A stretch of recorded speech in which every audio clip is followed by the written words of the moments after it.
प्रिय विद्यार्थियों, नमस्कार।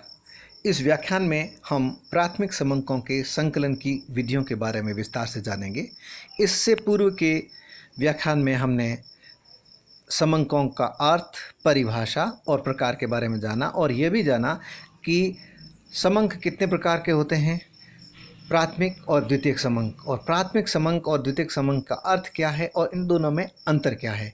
आज हम उसी कड़ी में आगे बढ़ते हुए ये जानेंगे कि प्राथमिक समंकों को एकत्रित कैसे किया जाता है या प्राथमिक समंकों का संग्रहण या संकलन किस प्रकार से किया जाता है।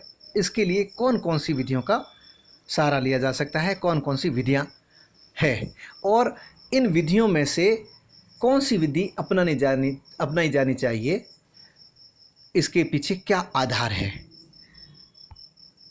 प्राथमिक समंक संकलन की मोटे तौर पर 5 विधियां हैं। प्रत्यक्ष व्यक्तिगत अनुसंधान रीति, अप्रत्यक्ष मौखिक अनुसंधान रीति, स्थानीय स्रोतों या संवाददाताओं द्वारा सूचना प्राप्ति रीति, डाक द्वारा या मेल द्वारा सूचनादाताओं द्वारा प्रश्नावलियां भरवाकर सूचना प्राप्ति रीति और प्रगणकों के माध्यम से अनुसूचियां भरवाकर सूचना प्राप्ति रीति। अब एक एक विधि के बारे में विस्तार से जानेंगे। पहली विधि प्रत्यक्ष व्यक्तिगत अनुसंधान रीति है। जैसा कि नाम से ही प्रतीत होता है, प्रत्यक्ष व्यक्तिगत अनुसंधान रीति अर्थात अनुसंधानकर्ता या अध्ययनकर्ता द्वारा प्रत्यक्ष व्यक्तिगत रूप से संपर्क कर सूचनाएं एकत्रित किया जाना। इस रीति के अंतर्गत अनुसंधानकर्ता या अध्ययनकर्ता स्वयं जांच क्षेत्र में जाता है और सूचनादाताओं से सूचनाएं प्राप्त करने के लिए व्यक्तिगत संपर्क कर सूचनाएं प्राप्त करता है, संकलित करता है और उसे अपने उद्देश्य के अनुसार व्यवस्थित करके सांख्यिकी विधियों द्वारा विश्लेषण करता है। इस विधि की खासियत यह है कि अनुसंधानकर्ता को स्वयं को जांच क्षेत्र में जाना होता है। इसलिए ये जरूरी है कि अनुसंधानकर्ता या अध्ययनकर्ता व्यवहारिक हो, कुशल हो, धैर्यवान हो, विनम्र हो, तर्कशील हो, निष्पक्ष हो और सूक्ष्मदर्शी भी हो। साथ ही कई बार ये भी देखने में आता है कि अध्ययनकर्ता को उस क्षेत्र की जानकारी भी हो और उस क्षेत्र में रहने वाले लोगों जिनसे सूचनाएं प्राप्त करनी हैं उनकी भाषा के बारे में भी जानकारी हो। यदि क्षेत्र के बारे में जानकारी नहीं है तो जो उस क्षेत्र के बारे में जानते हैं उनसे जानकारी प्राप्त करना या आजकल इंटरनेट पर और गूगल के माध्यम से बहुत सुविधा हो गई है, उस क्षेत्र के बारे में अच्छी तरह से जानकारी प्राप्त की जा सकती है। और साथ ही उस क्षेत्र के लोगों जिनसे सूचनाएं प्राप्त करनी हैं उनकी भाषा के बारे में जानकारी होनी अनुसंधान करते के लिए आवश्यक होती है। यदि नहीं उनकी भाषा जानता है अनुसंधान करता तो उसके लिए उसे दुभाषी रखने की आवश्यकता पड़ती है। इस विधि के फायदे ये है कि इस विधि द्वारा संकलित समंक अधिक मौलिक होते हैं और शुद्ध होते हैं, क्योंकि अनुसंधानकर्ता स्वयं उस क्षेत्र में जाकर सूचनाएं प्राप्त करता है। इस विधि द्वारा संकलित समंक एक रूप होते हैं। इनमें अधिक एकरूपता पाई जाती है, अधिक सजातीयता पाई जाती है और समंक अधिक विस्तृत और विश्वसनीय भी होते हैं, क्योंकि अनुसंधानकर्ता स्वयं उत्तरदाताओं से सीधे संपर्क करते हुए सूचनाएं प्राप्त करता है। इसलिए ये विधि अधिक उपयुक्त भी है और लोचदार भी है। लेकिन इसके गुण होते हुए भी इसके कुछ दोष है। वो ये है कि इस विधि में धन, समय और संसाधन अधिक व्यय होते हैं, क्योंकि इसके लिए स्वयं को जाना पड़ता है, जिसके लिए समय भी चाहिए, धन भी चाहिए, संसाधन भी चाहिए। और एक और दोष है और वो यह है कि संकलनकर्ता यदि पक्षपात करता है तो सूचनाएं भी भ्रामक प्राप्त होती है। अर्थात कई बार सूचनाएं एकत्रित करते समय प्रतिचयन रीति का अपनाया जाता है और प्रतिचयन के अंतर्गत यानी सैंपल चुनते समय उचित रीतियों का नहीं उपयोग किया जाता है, या फिर उचित रीतियों का उपयोग कर लिया जाता है लेकिन जो सैंपल चुने जाते हैं उसमें कई बार ये देख लिया जाता है कि यहाँ से सूचनाएं एकत्रित कर ली जाए और यहाँ छोड़ दी जाए, या इस क्षेत्र में से पूरे एक ही तरह के नमूने लिए ले लिए जाए, तो इस प्रकार यदि किया जाता है तो सूचनाएं भ्रामक प्राप्त होती है। और एक और दोष है, और ख़ास दोष है, कि यह विधि सीमित अनुसंधान के लिए ही उपयुक्त होती है। यदि क्षेत्र विस्तृत है तो इस रीति का उपयोग किया जाना बहुत मुश्किल होता है या बहुत ही अधिक समय खर्च होता है। दूसरी विधि है अप्रत्यक्ष मौखिक अनुसंधान रीति। इससे सीधा अर्थ ये निकलता है कि प्रत्यक्ष संबंध नहीं होता है, अर्थात अनुसंधानकर्ता या अध्ययनकर्ता और जिनसे सूचनाएं प्राप्त करनी है उनका सीधा संपर्क नहीं होता है। इस विधि के अंतर्गत अध्ययनकर्ता या अनुसंधानकर्ता उन व्यक्तियों से सीधा संपर्क न कर उनसे संबंधित जहां समंक प्राप्त किए जा सकते हैं उनसे संपर्क कर सूचनाएं एकत्रित कर ली जाती है। जैसे मान लेते हैं एक अनुसंधानकर्ता या अध्ययनकर्ता एक महाविद्यालय, मान लेते हैं हमारे महाविद्यालय के विद्यार्थियों की आयु के बारे में जानकारी लेना चाहता है और उनके भार के बारे में आंकड़े एकत्रित करना चाहता है, तो वह विद्यार्थियों से संपर्क न करके जो ऑफिस में डाटा होते हैं, ऑफिस से कार्यालय से संपर्क कर वो वहाँ से अन्य अध्ययन से संबंधित समंक प्राप्त कर ले। ठीक इसी तरह से एक मिल में काम करने वाले मजदूरों की मासिक मजदूरी के बारे में और रहन सहन के बारे में सूचनाएं प्राप्त करनी है, तो अनुसंधानकर्ता या अध्ययनकर्ता सभी मजदूरों से न मिलकर मिल के मालिक या कार्यालय के रिकॉर्ड से या मजदूर संगठन के प्रतिनिधियों से संपर्क कर सूचनाएं एकत्रित कर लेता है, समंक एकत्रित कर लिया जाता है। तो इसे अप्रत्यक्ष मौखिक अनुसंधान रीति कहते हैं। इस रीति के जो फायदे हैं, गुण हैं, वो इस प्रकार है। यह विधि मितव्ययी है, इसमें समय, धन, संसाधन कम खर्च होते हैं, निष्पक्षता बनी रहती है, पक्षपात की संभावना कम रह जाती है, विस्तृत क्षेत्र के लिए उपयोगी है। इस रीति के अंतर्गत विशेषज्ञों की राय या सुझाव भी मिल जाते हैं। और इस रीति के दोष है उच्च स्तरीय शुद्धता की कमी रहती है, क्योंकि जिनसे सूचनाएं प्राप्त करनी है, जिनका वास्तव में अध्ययन किया जा रहा है, उनसे सीधा संपर्क नहीं किया जाता है, इसलिए उच्च स्तरीय शुद्धता की कमी रहती है। कई बार एक रूपता का भी अभाव पाया जाता है, और यदि रिकॉर्ड दोषपूर्ण है तो सूचनाएं भी गलत प्राप्त होगी या भ्रामक प्राप्त होगी और उनसे निकाले गए परिणाम भी भ्रामक प्राप्त होंगे। तीसरी विधि है स्थानीय स्रोतों या संवाददाताओं द्वारा सूचना प्राप्ति रीति। जैसा कि नाम से ही प्रतीत होता है कि स्थानीय स्रोतों या संवाददाताओं द्वारा, दो चीज़ इसमें है। स्थानीय स्रोत यानी कि जो कार्यालय या जो एजेंसी एक जगह बैठकर अन्य स्थानों पर अपने संवाददाता या वहाँ पे जो स्थानीय स्रोत है वहाँ से सूचनाएं उनके माध्यम से प्राप्त कर एक जगह करके और फिर प्रसारण करती है या फिर पब्लिश करती है या अपने फाइलों में रिकॉर्ड के रूप में रखती है। इस तरह की विधि स्थानीय स्रोतों या संवाददाताओं द्वारा सूचना प्राप्ति रीति कहलाती है।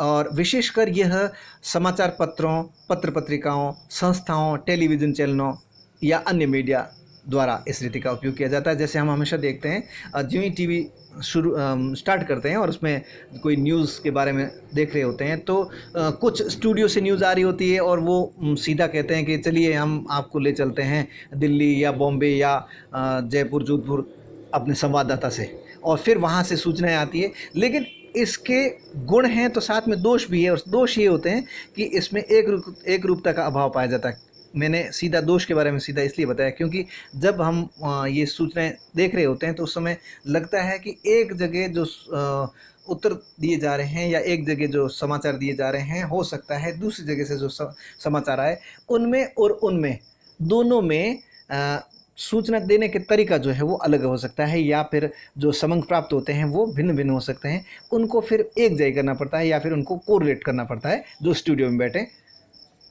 हुए सूचनाएं प्रसारित कर रहे होते हैं। तो एक रूपता का अभाव होता है। शुद्धता और मौलिकता की कमी भी हो सकती है, क्योंकि कई बार केवल स्थानीय सूचना देने वालों पर ही निर्भर रहना पड़ता है। हो सकता है उन्होंने यदि गलत सूचनाएं दी है, या फिर उन्होंने जिनसे पूछा है उन्होंने यदि कोई बाल ढोके अपनी बात कह दी है, तो सब तक वही बात पहुंच जाती है।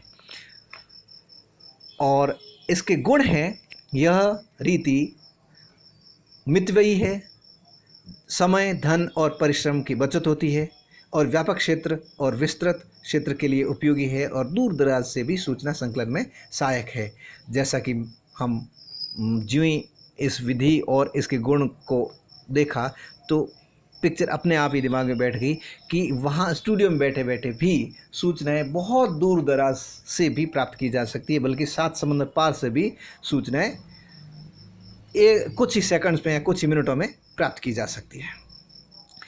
कॉर्नर ने इस विधि के बारे में इस तरह से कहा है, यह रीति तब उपयोगी रहती है जबकि सस्ते व शीघ्रता से आंकड़े प्राप्त करने हो और परिशुद्धता का विशेष महत्व न हो, तो यह विधि ज़्यादा महत्वपूर्ण है, ज़्यादा उपयोगी है। चौथी विधि है डाक द्वारा या मेल द्वारा सूचनादाताओं द्वारा प्रश्नावलियां भरवाकर सूचना प्राप्ति रीति। वर्तमान में इसे मेल द्वारा भी जोड़ दिया है। पहले इस विधि का नाम केवल डाक द्वारा सूचनादाताओं द्वारा प्रश्नावलियां भरवाकर सूचना प्राप्ति रीति हुआ करता था, लेकिन वर्तमान में चूंकि ईमेल, जीमेल का भी बहुत उपयोग किया जाने लग गया है, और विशेषकर अभी कोविड-19 के दौर में तो इतने सर्वे और इतने अध्ययन हो रहे हैं जिसमें आए दिन कोई न कोई मेल आती है जिसमें आप लिखा होता है कि आपको हम इस सर्वे में शामिल करते हैं, आप अपने आसपास की सूचनाओं को इसमें भरने में हमारी मदद करें और सर्वे को संपन्न करने में हमारी मदद करें।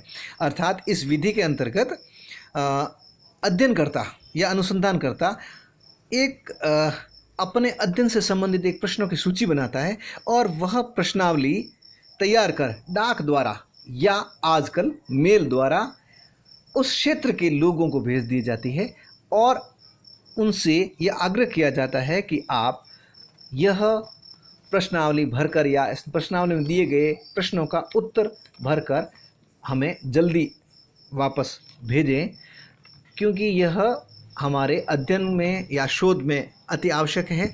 और साथ में ये भी अनुरोध करता है कि आप द्वारा दी गई सूचनाएं या उत्तर गोपनीय रखे जाएंगे, इसका हम विश्वास दिलाते हैं, तभी सूचना देने वाला या उत्तर देने वाला उत्तर देता है, नहीं तो वो संकोच कर सकता है, इसलिए ये साथ में लिखा जाता है। यद्यपि यहाँ मैंने एक बार कही है प्रश्नावली, प्रश्नों की एक सूची बनाकर। यहाँ मैं एक और चीज़ कहना चाहूँगा, चूँकि अगली जो आ रही है 5वीं विधि, उसमें हम देखेंगे अनुसूची के बारे में, और इसमें हम प्रश्नावली के बारे में बात करें तो प्रश्नावली और अनुसूची के बारे में शॉर्ट में यहाँ पे बताना चाहूँगा कि प्रश्नावली प्रश्नों की एक सूची होती है, प्रश्नमाला होती है, और अनुसूची भी प्रश्नों की एक सूची होती है, प्रश्नों की एक माला होती है। लेकिन दोनों में अंतर ये होता है, जहाँ पर उत्तरदाता सूचना देने वाले रेस्पोंडेंट्स पढ़े लिखे होते हैं या स्वयं उस प्रश्नों को पढ़कर समझकर उत्तर देने में सक्षम होते हैं, वहाँ पे प्रश्नावली बनाई जाती है। और जहाँ पर उत्तरदाता स्वयं उत्तर नहीं दे सकते हैं या प्रश्न को पढ़कर समझ नहीं पाते हैं या उस उत्तर देने में सक्षम नहीं होते हैं, तो साक्षात्कार लेने वाला या सूचना प्राप्त करने वाला सूचनादाता से, उत्तरदाता से, रेस्पोंडेंट से प्रश्न पूछकर उससे उत्तर लेकर स्वयं उसमें भरता है। दोनों में यही अंतर है, दोनों ही प्रश्नों की अनुसूची होती है, प्रश्नों की प्रश्नमाला होती है, प्रश्नावली और अनुसूची। तो इसमें हमने देखा डाक द्वारा या मेल द्वारा सूचना प्राप्त करना, तो इसमें हमने देखा कि प्रश्नावली बनाकर भेजी जाती है, अर्थात अध्ययनकर्ता अपनी जगह बैठा हुआ ही प्रश्नों की एक सूची भेज देता है, जिसे आगे वाले सभी पढ़े लिखे होते हैं या प्रश्नों को पढ़कर समझकर उसका उत्तर देने में सक्षम होते हैं, तभी वो उस प्रश्नमाला का उत्तर भरकर वापस भेज सकता है। इस विधि के जो गुण हैं वो इस तरह से है, यह विधि कम खर्चीली है, क्योंकि इस विधि में अध्ययनकर्ता या अनुसंधानकर्ता अपनी जगह बैठा ही प्रश्नों की सूची बनाकर डाक द्वारा भेज देता है या फिर मेल द्वारा भेज देता है, इसलिए इसमें कम से कम खर्च आता है। प्राप्त सूचनाओं में मौलिकता रहती है। मौलिकता इसलिए रहती है क्योंकि सूचना देने वाला स्वयं सूचना भरता है। व्यापक क्षेत्र के लिए बहुत ही उपयोगी है, अर्थात यदि उत्तर देने वाले या फिर जो अध्ययन क्षेत्र है वो बहुत ज़्यादा व्यापक हो या बहुत ज़्यादा विस्तृत हो, यानी रेस्पोंडेंट्स की संख्या बहुत ज़्यादा निर्धारित करें या सैंपल्स हम बहुत अधिक मात्रा में चुनते हैं, तो ऐसी स्थिति में यह विधि बहुत ही कारगर साबित होती है। इस रीति के जो दोष है वो इस तरह से यह केवल शिक्षित क्षेत्र तक ही सीमित होती है। जैसा मैंने पहले बताया कि प्रश्नावली इसमें बनाकर भेजी जाती है, अर्थात ये सोच के कि प्रश्नावली जिनको भेजी जा रही है या जिनसे उत्तर प्राप्त किए जा रहे हैं वो सभी पढ़े लिखे हैं और प्रश्नों को समझ सकते हैं और उत्तर दे सकते हैं, अर्थात यह शिक्षित क्षेत्र तक ही सीमित है। इसमें लोचता का अभाव रहता है। इसलिए लोचता का अभाव रहता है, लोचता का मतलब है प्रश्नावली बनाने के बाद में हम उसमें प्रश्नों में कमियां वृद्धि कर सकें या प्रश्नों को संशोधन कर सकें या बदल सकें, क्योंकि एक बार डाक द्वारा भेजने पर वो ही उत्तर उनसे संबंधित उत्तर आएंगे या डाक मेल द्वारा भेजने पर भी उन्हीं के उत्तर आएंगे। यदि हम बार बार संशोधन करके भेजते हैं, अध्ययनकर्ता यदि भेजता है सूचनादाता से, तो वो उत्तर नहीं देगा। इसके बाद एक और दोष है जो इस तरह से है कि अनेक बार शुद्धता पर प्रश्न चिन्ह लगाया जाता है, क्योंकि कई बार उत्तरदाता उसको यूं ही सर्वे समझकर जो भी मन में आया हाँ ना भर के भेज देता है। इसलिए कई बार शुद्धता की कमी भी रहती है। और एक है कि उत्तर देना उत्तरदाताओं पर निर्भर रहता है। पांचवी विधि है प्रगणकों के माध्यम से अनुसूचियां भरवाकर सूचना प्राप्ति। जैसा पहले मैंने बताया था कि प्रश्नावली और अनुसूची दो तरह की चीज़ होती है। प्रश्नावली और अनुसूची दोनों ही प्रश्नों की एक अनुसूची होती है, प्रश्नों की एक सूची होती है, प्रश्नमाला होती है जो उत्तरदाताओं से सूचना भरने में, सूचना प्राप्त करने में मदद करती है। प्रश्नावली में उत्तरदाता स्वयं भरता है और अनुसूची में साक्षात्कार लेने वाला या अध्ययन करने वाला या अनुसंधानकर्ता या जो उसके द्वारा चुने हुए प्रगणक है वो उत्तरदाता से प्रश्न पूछ कर प्रश्नावली में, अनुसूची में भरता है या सूचनाएं प्राप्त करता है। ये अनेक बार उस क्षेत्र में या अधिक बार या अधिकतर कहिए कि अशिक्षित होने या ऐसे कारण हो जहाँ पे सूचनाएं पूछ कर ही भरी जाएगी, तो यह विधि सबसे ज़्यादा उपयुक्त होती है। और हम देखते हैं कि सरकारी जो सर्वेज होते हैं या सरकारी आंकड़े जब इकट्ठे किए जाते हैं, खास करके जनसंख्या से संबंधित या फिर वोटर लिस्ट से संबंधित, उसमें हम ज़्यादातर देखते हैं कि प्रगणक या फिर बीएलओज या अन्य सरकारी एजेंसी के प्रगणक हमारे पास में आते हैं और सूचनाएं भर के ले जाते हैं। इसी तरह से अध्ययनकर्ता या इंडिपेंडेंट रिसर्चर भी अपने अध्ययन से संबंधित आंकड़े समंक एकत्रित कर सकता है। इस विधि के गुण यह है कि यह रीति विशाल क्षेत्र के लिए उपयोगी है, क्योंकि इसमें अनेक प्रगणक दक्ष प्रशिक्षित करके उनको अनुसूची दी जाकर उनसे सूचनाएं एकत्रित की जा सकती है। इसलिए विशाल क्षेत्र के लिए उपयोगी है। चूँकि मैंने कहा अभी सरकार द्वारा जनसंख्या के आंकड़े जब भी एकत्रित किए जाते हैं, जनगणना के आंकड़े, तो उसके लिए पहले जनसंख्या के आंकड़े एकत्रित करने वाले विभाग द्वारा प्रगणकों को प्रशिक्षित किया जाता है, दक्ष किया जाता है। उसके बाद में उनको अनुसूचियां देकर सर्वे क्षेत्र में भेजा जाता है, घर घर भेजा जाता है। दूसरा गुण है शुद्धता से परिपूर्ण है, क्योंकि दक्ष प्रशिक्षित प्रगणक सूचनाएं एकत्रित करते हैं। और एक और गुण है इसका, और वो खास गुण है, और वो ये है कि पक्षपात विहीन सूचनाएं प्राप्त होती है। इस विधि के जो दोष हैं वो ये हैं, यह रीति अत्यधिक खर्चीली है, प्रगणकों के प्रशिक्षित करने की समस्या रहती है, व्यक्तिगत संपर्क में कठिनाई आती है। इसलिए इस विधि का अधिकतर उपयोग या प्रयोग सरकार द्वारा या सरकारी एजेंसी द्वारा किया जाता है। यदि छोटा क्षेत्र हो और रिसर्चर इंडिपेंडेंट रिसर्चर कोई रिसर्च कर रहा है और छोटा क्षेत्र हो तो भी ऐसा किया जा सकता है, और अनेक बार देखने में भी ऐसा आता है। अब हम आगे बढ़ते हैं और ये जानते हैं कि इन विधियों में से कौन सी विधि अपनानी चाहिए या प्राथमिक समंक एकत्रित करते समय क्या ध्यान रखना चाहिए, कौन सी विधि ज़्यादा उपयुक्त है, उसके क्या आधार है। तो एक अच्छी रीति अपनाई जाए इसके लिए कुछ आधार है, वो इस तरह से हम उसका यहाँ वर्णन कर सकते हैं। रीति चुनते समय अनुसंधान की प्रकृति ध्यान रखनी चाहिए, अर्थात अनुसंधान या अध्ययन की प्रकृति के आधार पर रीति का चयन किया जाना चाहिए। रीति का चयन अनुसंधान के उद्देश्य और क्षेत्र को भी ध्यान में रखकर किया जाना चाहिए, और प्राथमिक समंकों के संकलन की रीति अपनाते समय उपलब्ध आर्थिक संसाधनों को भी ध्यान में रखना चाहिए। साथ ही उपलब्ध समय का भी ध्यान रखना चाहिए, और ये भी ध्यान रखना चाहिए कि सूचनाओं के शुद्धता की मात्रा कितनी होनी चाहिए। सूचनाएं यदि हमें बहुत अधिक शुद्ध चाहिए तो हमें प्रत्यक्ष विधि, जो प्रथम विधि है, उसको अपनाना चाहिए, और यदि हमें शुद्धता की बजाय शीघ्रता देखनी है तो संवाददाताओं द्वारा, जैसा कि मीडिया करता है, उसे अपनाना चाहिए। तो ये कुछ आधार हैं जो कि प्राथमिक समंक संकलन करते समय, विधि के चयन करते समय ध्यान में रखे जाते हैं। और अगले व्याख्यान में हम द्वितीयक समंकों के स्रोत के बारे में जानेंगे। धन्यवाद।